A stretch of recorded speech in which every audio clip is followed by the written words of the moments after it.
Hello and welcome to बवाल banking classes. आज हम लोग CAIIB न्यू सिलेबस के अकॉर्डिंग पेपर 4 का मॉड्यूल ए का यूनिट 6 कर रहे हैं, यानी चैप्टर 6, जिसका नाम है NBFC यानी नॉन बैंकिंग फाइनेंशियल कंपनीज। ठीक है, तो NBFCs बेसिकली क्या होता है? देखिए, NBFCs कंपनीज एक्ट 1956 के अंतर्गत रजिस्टर होते हैं। ये लोन एडवांसेस का काम कर सकते हैं। Share, stocks, bond, debenture, securities जो भी गवर्नमेंट या लोकल अथॉरिटी इशू कर रही हैं उनको एक्वायर कर सकते हैं, उनके एक्विजिशन काम करते हैं। Leasing, hire purchase, insurance business, chit fund business, ये सब काम भी ये लोग अलाउड है करना। Before moving on, I request you to please pause the video and go through the copyright disclaimer and understand that this video is for educational purposes only. Also request you to please subscribe to our YouTube channel. जो department of non banking supervision यानी DNBS RBI का है, उसके पास ये काम है NBFCs को supervise करने का। NBFC MFI का मतलब है NBFC non banking financial corporation, MFI का मतलब है माइक्रो फाइनेंस इंस्टीट्यूशंस। ठीक है, ये बेसिकली जो भी आपका पुअर पीपल हो गए या जो अंडर सर्व्ड या अनसर्व्ड लोग हैं, उनको लोन, सेविंग, मनी ट्रांसफर, ये सारी फैसिलिटीज़ प्रोवाइड करता है। एक तरह से आप ये समझिए, जो भी बेसिक फाइनेंस सर्विसेज हैं उनको पुअर सेक्टर, उनको मतलब एक लो इनकम ग्रुप जो लोग हैं उन तक, या अनऑर्गेनाइज सेक्टर के जो लोग हैं उन तक उन सर्विसेज को पहुंचाने के लिए NBFC काम करता है, जिससे कि उनको मनी लेंडर से बचाया जा सके। जो साहूकारी का सिस्टम था उसको हटाने के लिए ये तरह से एक तरह से ऑफिशियली काम करता है।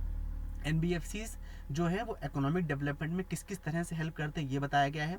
एक तो रिसोर्सेज, जो भी स्रोत हैं उनको मोबाइलाइज करने में हेल्प करते हैं, मतलब जो सेविंग है उसको इन्वेस्टमेंट में कन्वर्ट कर देते हैं। भाई किसी गरीब ने जमा किया और उन्होंने किसी और गरीब को लोन दे दिया, एक तरह से देखा जाए तो उसको सेविंग को इन्वेस्टमेंट में कन्वर्ट कर रहे हैं वो, और प्लस जिसने जमा किया है उसको उन्होंने ब्याज भी दे दिया। जो कैपिटल फॉर्म करते हैं, मतलब कि कैपिटल स्टॉक जो कंपनी का होता है उसको इंक्रीज करने में हेल्प करते हैं। लॉन्ग टर्म क्रेडिट और स्पेशलाइज क्रेडिट का प्रोविजन इसमें रहता है। एम्प्लॉयमेंट इससे जनरेट होता है। डेवलपमेंट, फाइनेंशियल और डेवलपमेंट मार्केट में हेल्प मिलती है।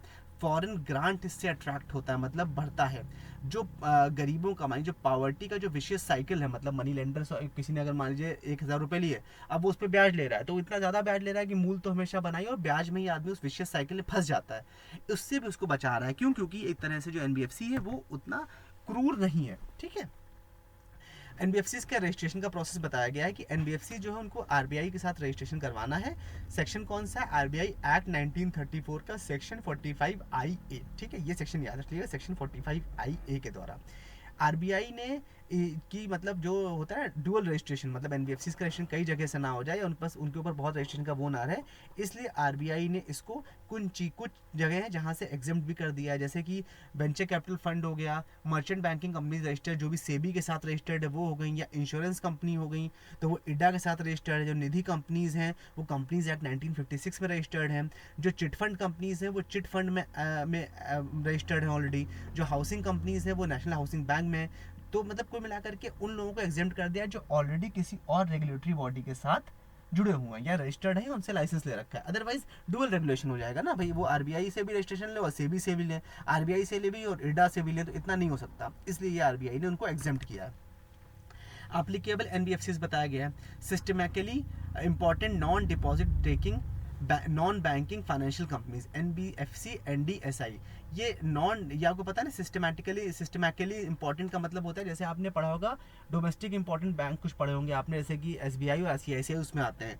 उसी तरह से कुछ NBFCs ऐसे होते हैं जो देश के लिए, जैसे उस पर इतना ज़्यादा चीज़ हो जाती है कि वो ज़रूरी हो जाते हैं आपकी इकोनॉमी के लिए, तो उनको किसमें, उनको अलग डिफाइन किया गया है। उनका नाम है systematically important non deposit taking non banking financial companies यानी NBFCs। फिर दूसरा होता है DNBFC यानी डिपॉजिट टेकिंग NBFCs। फिर है NBFC factor registered with the RBI under section 3 of factoring regulation act 2011 having an asset size of 500 crore above. जो इसके अलावा एक और उन्होंने टाइप बताया है कि जो फैक्टरिंग रेगुलेशन एक्ट 2011 है और 500 करोड़ से ज़्यादा का एसेट साइज है उनके साथ रजिस्टर्ड है, तो उनको बोलेंगे NBFC फैक्टर। फिर एक होता है NBFC IDF। NBFC IDF का मतलब क्या हो गया? इंफ्रास्ट्रक्चर डेब्ट फंड। इनका जो नेट ओन्ड फंड है वो 300 करोड़ से ज़्यादा होना चाहिए, और ये किस में इन्वेस्ट होना चाहिए? PPP यानी पब्लिक प्राइवेट पार्टनरशिप में इन्वेस्ट होना चाहिए। तो जो NBFC MFI यानी NBFC माइक्रो फाइनेंस इंस्टीट्यूशन जो कि RBI के साथ रजिस्टर है और इनका असेट एसेट साइज 500 करोड़ से ज़्यादा का है, minimum net owned fund 5 crore कम से कम होना चाहिए, और कम नॉट लेस देन 75% जो टोटल एसेट्स होगा वो माइक्रो फाइनेंस लोन के रूप में होना चाहिए। मतलब एसेट्स का मतलब क्या है, देखिए किसी भी एनबीएफसी के लिए एसेट क्या है, जो लोन है वो उनका एसेट है, जो लोन बांट रखा है, तो कम से कम इनका 75% जो लोन है वो माइक्रो फाइनेंस लोन में होना चाहिए। ठीक है, जैसे हमने पेमेंट बैंक में पढ़ा था उस तरह समझ लीजिए आप। फिर एनबीएफसी आईएफसी के लिए कहा गया है कि ये जो इंफ्रास्ट्रक्चर फाइनेंस कंपनीज हैं ये आरबीआई के साथ रजिस्टर हो, इनका असेट साइज 500 करोड़ से ज़्यादा हो, और क्या रिक्वायरमेंट कही गई है, ये कम से कम इनका 75% लोन जो है वो इंफ्रास्ट्रक्चर लोन्स में बटा होना चाहिए। नेट ओन्ड फंड इनका कम से कम 300 करोड़ या उससे ऊपर होना चाहिए। नेट ओन फंड और कैपिटल रिक्वायरमेंट के विषय में आगे क्या कहा गया है, Reserve Bank has specified 200 lakh crore यानी 2 crore as the net owned fund required for NBFC. तो किसी भी एनबीएफसी के लिए काम शुरू करने के लिए कम से कम 2 करोड़ का net owned fund is a pre requisite term, okay, या condition. Every applicable NBFC shall maintain a minimum capital ratio consisting of tier 1 and tier 2 capital which shall not be less than 15%। साथ ही साथ ये भी कहा गया कि हर एक NBFC को अपना टियर 1 और टियर 2 कैपिटल मिला के 15% से कम नहीं होना चाहिए। टियर 1 कैपिटल कहा गया है कि at any point shell not be less than 10%, दोनों मिला के 15%, और अलोन टियर 1 एटलीस्ट 10%।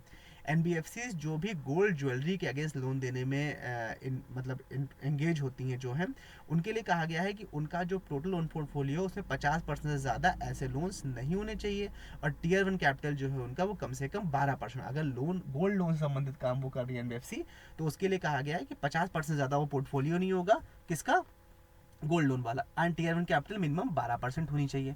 एनबीएफसीज को बेसिकली 4 लेयर उनकी में डिवाइड किया गया है उनकी एक्टिविटी के बेस पे। पहला है बेस लेयर, फिर है मिडिल लेयर, फिर है अपर लेयर और फिर टॉप लेयर। बेस लेयर क्या होता है, बेस लेयर मतलब का वो नॉन डिपॉजिट टेकिंग एनबीएफसीज हैं जिनका असेट साइड 1000 करोड़ से ज़्यादा हो। साथ ही साथ इनकी एक्टिविटीज़ में क्या क्या होना चाहिए, एक तो peer to peer lending platform होना चाहिए, अकाउंट एग्रीगेटर का काम होना चाहिए, non operative financial holding company का काम होना चाहिए, और साथ ही साथ ये वो एनबीएफसीज हैं जो पब्लिक फंड नहीं यूज़ कर रहे हैं, ठीक है, और उनका कोई कस्टमर इंटरफेस नहीं है। ये तो किस में आ जाएंगे, बेस लेयर में आ जाएंगे। मिडिल लेयर में वो आते हैं जो है डिपॉजिट टेकिंग एनबीएफसीज, इनका असेट साइज से कोई मतलब नहीं है, और नॉन डिपॉजिट जो डिपॉजिट टेकिंग और जो नॉन डिपॉजिट टेकिंग है उनका असेट साइज मिनिमम 1000 करोड़ का है। ठीक है, तो एनबीएफसी और क्या क्या एक्टिविटीज़ ये कैरी आउट कर सकते हैं, एक तो स्टैंड अलोन प्राइमरी डीलर्स की तरह, इंफ्रास्ट्रक्चर डेप्ट फंड की तरह, कोर इन्वेस्टमेंट कंपनीज की तरह काम कर सकते हैं, housing finance companies, infrastructure finance companies, ये सब इसमें आ जाएंगे। Upper layer would comprise of those NBFCs which are specifically identified RBI as warranting enhanced regulatory requirement based on a set of parameters and scoring methodology। Upper layer में वो NBFCs आएंगी जो कि RBI identify करेगा, जो देखिए RBI कुछ marks देता है सबको, ठीक है, अपने उसके पैरामीटर सेट कर रखे, उस हिसाब से स्कोरिंग करेगा, उस स्कोरिंग के हिसाब से अगर आरबीआई को रिकॉर्ड लगता है तो उसको अपर लेयर में मेंशन करेंगे। Top layer would ideally remain empty and may be populated if the RBI is of the opinion that there is substantial increase in the potential systemic risk। यदि किसी specific जो upper layer की NBFC है उसमें कोई systemic risk अगर बढ़ गया है और आरबीआई को लगता है कि ज़्यादा रिस्की है, इस पर सुपरविजन की ज़्यादा ज़रूरत है, then they will put that NBFC into top layer, otherwise top layer में जनरली कोई नहीं रहता है। ठीक है, रेगुलेटरी नॉर्म्स के बारे में बताया गया है। प्रोविजनिंग फॉर स्टैंडर्ड, तो आरबीआई ने 1 अक्टूबर 2022 से ये कहा है कि जो भी एनबीएफसी अपर लेयर है उन्हें स्टैंडर्ड असेट्स में भी प्रोविजनिंग करनी होगी। अपर लेयर के लिए कहा गया है क्योंकि अपर लेयर रिस्की है और टॉप लेयर महा रिस्की है, इसीलिए उनको स्टैंडर्ड असेट्स के लिए भी प्रोविजनिंग करनी होगी। एनपीए क्लासिफिकेशन क्या है, the extent NPA classification norm stand change to the overdue period of more than 90 days for all category of NBFC, चाहे बेस लेयर हो, चाहे मीडियम लेयर हो, चाहे टॉप लेयर हो, चाहे अपर लेयर हो, सभी के लिए कहा गया है कि 90 डेज वाला क्राइटेरिया एनबीएफसी वो एनपीए का लगेगा। और साथ ही साथ एक चार्ट बना के दिया गया है कि अगर 150 दिन से ज़्यादा को ओवर ड्यू है, ये डेट दी गई, जैसे इसको आप 2025-26 समझ लीजिए, आगे अपने आप बढ़ा लीजिएगा, तो 150 दिन से ज़्यादा ओवर ड्यू, 120 दिन से ज़्यादा, 90 दिन से ज़्यादा ओवर ड्यू, ठीक है, तो उसके लिए ये बताया गया क्या उसको किस में कैटेगराइज करेंगे। सीलिंग ऑन आईपीओ फंडिंग, जो आईपीओ फंडिंग है उसके लिए सीलिंग करा गया है कि 1 करोड़ पर बोरोवर, मतलब जो भी सब्सक्राइब करेगा उसको 1 करोड़ पर बोरोवर से ज़्यादा नहीं हो सकता, ये आईपीओ के लिए कंडीशन रखी गई है। Prudential guidelines, Concentration of credit investment. The extant credit concentration limit prescribed for NBFCs separately for lending investment shall be merged into a single exposure limit of 25% for single borrower and 40% for single group of borrowers. ठीक है, तो जो credit concentration का इनका मतलब ये है कि कितने लोगों को आप लोन दे सकते हो। तो पर बोरोवर 25% से ज़्यादा एक्सपोजर लिमिट नहीं होनी चाहिए, और अगर ग्रुप ऑफ बोरोवर्स है तो 40% से ज़्यादा एक्सपोजर लिमिट नहीं होनी चाहिए। An applicable NBFC may exceed the concentration of credit investment norms by 5% for any single party and by 10% for group of parties if the additional exposure on the account of infrastructure loan and all। यदि मान लीजिए वो जो loan है वो infrastructure purpose से दिया जा रहा है तो इंडिविजुअल लेवल पर जो 25% था उसमें 5% इन्हांस कर सकते हैं, और जो 40% था ग्रुप ऑफ बोरोवर्स के लिए उसमें 10% इन्हांस कर सकते हैं। इंफ्रास्ट्रक्चर फाइनेंस कंपनी में exceed the concentration of credit norms. जो इंफ्रास्ट्रक्चर फाइनेंस कंपनीज है वो बढ़ा सकती हैं फाइनेंस का जो भी कॉन्सेंट्रेशन है। कैसे? अगर सिंगल बोरोवर है तो उसको 10% नेट होल्ड फंड के लिए, जो हमने पहले पढ़ा है वो पढ़ा है हमने, यदि कोई नॉर्मल एनबीएफसी इंफ्रास्ट्रक्चर के लोन कर रही है, और अब हम पढ़ रहे हैं इंफ्रास्ट्रक्चर फाइनेंस कंपनी एनबीएफसी अगर वो लोन कर रही है तो सिंगल बोरोवर के लिए जैसे उसमें 5 था इसमें 10% हो सकता है, ग्रुप ऑफ बोरोवर्स के लिए उसमें 10 था इसमें 15% तक बढ़ा सकते हैं। और अगर वो इन लेंडिंग टू इन्वेस्टिंग इन, अगर सिंगल पार्टी में इन्वेस्ट कर रहे हैं तो 5% नेट ओन फंड का, और सिंगल ग्रुप ऑफ पार्टीज में तो 10%। ठीक है, ये समझ लीजिए आप उससे 5% बढ़ा दिया। नॉर्मल एनबीएफसी से इंफ्रास्ट्रक्चर के केस में 5% बढ़ जाएगा। कॉर्पोरेट गाइडलाइंस क्या क्या है इसके लिए एनबीएफसी के लिए? Risk management committee. In order that the board is able to focus on risk management NBFCs are required to constitute a risk management committee either at the board और executive level. तो NBFC जो है उनको board level पर या executive level पर risk management committee बनानी होगी। जो आरएमसी यानी रिस्क मैनेजमेंट कमेटी होगी उसका काम होगा ओवरऑल रिस्क को आइडेंटिफाई करना, इवैल्यूएट करना, उसको इरेडिकेट करना। लोन्स टू डायरेक्टर और सीनियर ऑफिसर, जो भी डायरेक्टर सीनियर ऑफिसर रिलेटिव होंगे उनको लोन देना एनबीएफसी को अलाउ नहीं होता है। ठीक है, और अगर दिया भी जाता है तो with the due permission of RBI दिया जाता है, ऐसे उसको लोन नहीं दे सकते। ठीक है, इसीलिए इसके लिए बोर्ड अप्रूव्ड पॉलिसी रखी जाती है, उसमें सब चीज़ें मेंशन रहती हैं। Chief compliance officer, in order to ensure an effective compliance culture it is necessary to have a independent compliance function. भाई जो भी रिस्क की ऑडिट हो रहे हैं उन सबका कंप्लायंस भी आवश्यक है, और सिर्फ पेपर पे कंप्लायंस नहीं, एक्चुअल में कंप्लायंस होना चाहिए। तो इसलिए कहा गया है कि चीफ कंप्लायंस ऑफिसर रखना होगा एनबीएफसी को, जो इनका कंप्लायंस का फंक्शन को डील करेगा। एनबीएफसी जिसकी भी 10 या उससे ज़्यादा ब्रांचेस है उनको सीबीएस यानी कोर बैंकिंग सोल्यूशन को इस्तेमाल करना कंपलसरी है। जो भी एनबीएफसीज हैं उनमें कौन कौन से बैंक फाइनेंस संबंधित चीज़ें एलिजिबल नहीं है? एक तो एनबीएफसीज बिल डिस्काउंट या रीडिस्काउंट का काम नहीं कर सकते। जो भी एनबीएफसीज हैं वो करंट या लॉन्ग टर्म नेचर में कंपनीज या किसी भी तरह डिबेंचर शेयर की तरह इन्वेस्ट नहीं कर सकते। ये अनसिक्योर्ड लोन या इंटर कॉर्पोरेट डिपॉजिट्स नहीं कर सकते किसी कंपनी में। ठीक है, जो भी लोन एडवांसेस हैं एनबीएफसीज के द्वारा वो अपनी सब्सिडरीज ग्रुप कंपनी एंट्रीज को नहीं दे सकते, ये सब एलिजिबल नहीं है इसके लिए।